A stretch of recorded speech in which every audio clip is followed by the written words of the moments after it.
Kyriakos Kotsoglou is vice governor of the region of Crete for the touristic sector. Crete is the partner region of the pre-touristic fair here in Munich. What are the main attractions of the island and what are the main cultural events this year? Well, the most important thing in Crete, where everybody thinks that it's the perfect sea and sun destination, it's not only that. Crete has 1,074 kilometers of coastline, 550 beaches, most of them blue flagged. But the main advantage of Crete is the diversity. Crete has, let's say, about a triple personality. The north part is the crowded, the luxury, the hoteliers part, and at the same time the south is charming and alternative. The inland, the mountains, the villages, the locals are a place where everybody you discover something. So I should say that above all these things, the diversity is the big advantage of Crete. Lakes, rivers, mountains, beaches, places to relax, traditional villages, all the place around is diverse. What we say, the diverse Crete. Apart from that, the cultural and the heritage part is one of the most stronger parts. When somebody in abroad asks us why Crete is a must-see destination, we say nature, culture, gastronomy and hospitality. So, you know, Crete is the cradle of the European civilization, the place where the Minoan civilization was developed. So a lot of fests are going to take place. About 1,200 festivals take place every time in Crete, about everything, about the vegetables, about the gastronomy, about the heritage, about the culture. So every time in Crete you will find very special cultural events to happen. But the enlisting of the Minoan civilization as one of the UNESCO sites in 6 different parts in Crete is one of the most important heritage events that are going to take place. You are also showing here some wines, as of it's also a wine district.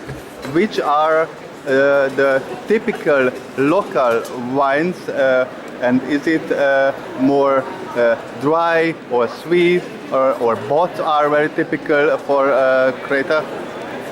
Wine tourism is one of our sectors. As I told you, diversity is our big advantage. The wine tradition in Crete is from 4000 BC, where, you know, they have findings prove that they were producing wine from 4000 BC. The Venetians came in Crete for about 400 years for the wine.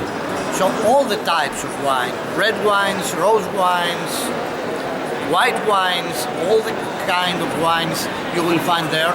Wine tourism is one of our best parts, and you will find it in Crete. It's going to develop more and more. Inside the Museum of Heraklion in Crete, you will find the paths of wine, where the tradition was developed through the ages. From which countries are the most tourists coming from? I have seen some statistics which are showing that, for example, from Hungary, one of the main and most beloved tourist regions was Greece in the last year. We are welcoming about 7 million of tourists, of visitors every year. We like to call them friends, not visitors, but it's another story. 1.5 million are coming from Germany. About 1 million is coming from UK. There are big numbers also from Poland, Benelux, France, Italy, and the main Europe, the Central Europe, where, you know, with the new flights from Wizz Air, Hungary and Crete is at the time connected. So above all, markets like the Hungarian, the Israelis are getting higher and higher every year. How was the economic crisis some years ago affecting the touristic sector in Crete, and how was your region recovering after the Euro crisis and later the COVID crisis to have again the high-level tourism? What is the main basis of the local income for the population? Yes. I should say that the crisis between 2008 and 2015 was a difficult part of our history, but it had a positive influence in the tourism of Crete, because everybody in Europe says we are all Greeks now. So they supported Greece and Crete at the time. I think that the most challenging part was the COVID era, but it's a time where you discover if your destination is a real destination or a management or marketing product. And even if the 2019 was a legendary year, a legendary season for all Europe, Crete has exceeded the number of 2019 from 2022, and every year we are going up. So I should say tourism has a liquidity at the time, but Crete is growing up every year because of the diversity, because of the fact that tourism is moving from accommodation to experience. Crete will have a lot of new pages to show up because of its diversity, and it's growing up very well. We have exceeded the crisis, we are just fine now. We have a very good income in terms of visitors, about 7 million, and about 5 billion of euros of revenue. There are not only tourists going from, for example, Hungary to Greece, but also many people are going there to work at the touristic sector, mostly only in the summer season, but maybe some also for the whole year. What are the conditions for non-Greek EU citizens to work in the Greek touristic sector? A lot of people from Europe have buy already homes or built homes in Crete. They have bought plots and they have built their house there, and they live 12 months in Crete. It's a paradise because it's, let's say, the perfect point for this island between the cold of Europe and the heat of Africa. So the climate is perfect, and the weather conditions are incredible. Apart from that, as I told you, Crete is welcoming about 7 million of tourists, visitors. So a number, it's 12 times its population. So as you can understand, the people from the island cannot work all at this sector. So we have a demand for about 10,000 employees who have to work in the tourism sector. So we are welcoming all the people from Europe or third countries to come and work in Crete, because the conditions are fine and the way that they can work is perfect. The money are not the higher salaries, it's not a German or something like that, but they are decent. You can find places where you can work and live peacefully and sustainably at the same time. There are special tax politics for those pensionists, for example from Germany or other countries, who are moving to Greece, and therefore many pensionists are taking their German or other pensions and live permanently in Greece. What are the conditions for them, and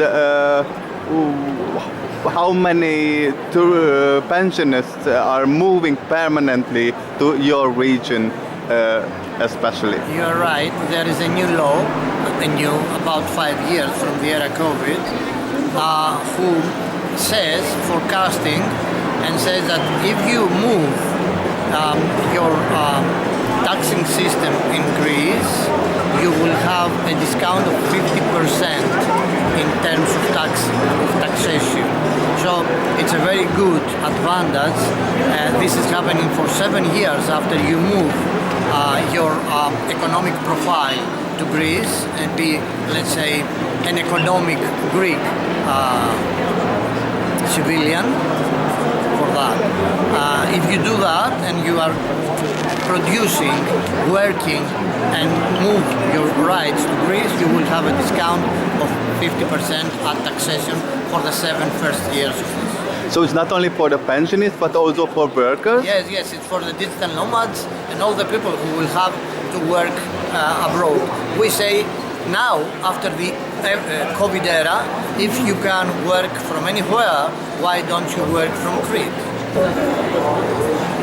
What are the plans for this year and what are the expectations for this season? The expectations is that we are going to develop a little bit more because we are investing in demand and we know that people are going to come more and more. We are waiting. There is a new airport constructing in Kyriakos, which is going to be a new place that where direct flights will come from there. But you know, the real thing that concerns us is how to deal with the big numbers under sustainable ways. The numbers are going to be increased and increased, but we want sustainability. We want the future to be the same as the past. We want to keep our authenticity, and this is the main scope, the main goal that we have and we will try to achieve. Thanks for the talk.